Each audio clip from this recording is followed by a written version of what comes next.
My wife slept with my best friend and now wants to work things out.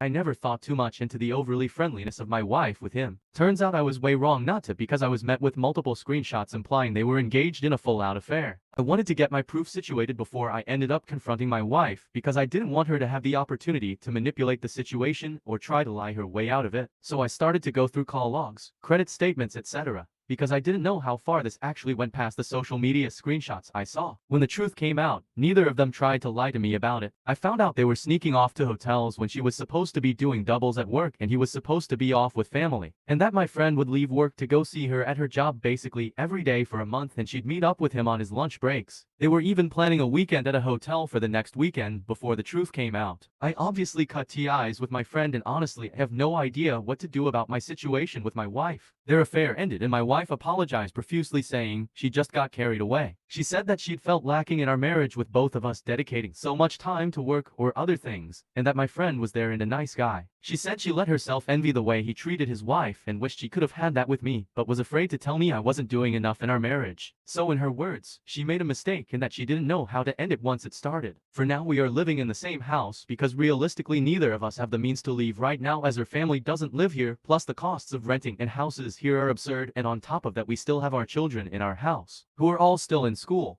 She is basically trying to do anything to keep me around, including telling me I can see women casually outside of our marriage as long as I come home to her. She would never hold it against me as cheating. I told her that's not much of a marriage and it's certainly not anything I ever set out to have, but she is hellbent on keeping our family together by any means. She's even brought up how we shouldn't let our kids live in a broken home because of our marital issues. I guess my wife is under the impression that nothing could make me want out of this marriage, and that by offering things like that she thinks will fix our marriage. I guess in a way that is my fault for letting so much slide in the past. I do love her in some ways, but at this point I think the love is more just from the fact we have kids together, and that I've been with her for nearly 2 decades, rather than feelings of being in love. My self-confidence is low and my wife is out of my league, but still I don't think that's enough of a reason to stay. She claims she loves me and doesn't want to lose all we've built and are building toward, but to me I just can't see how that can be true when she was so okay with running around with one of my only friends. I can't trust her. To me her word is meaningless. I forgive her, then how long until she goes and does it again? I do think people can make mistakes and be forgiven because people are flawed, but this isn't just one slip up. And truth be told, my faith in her is so low. I don't even know if there's been more instances on top of the ones I actually know about. My mental state is essentially a puddle of mud right now.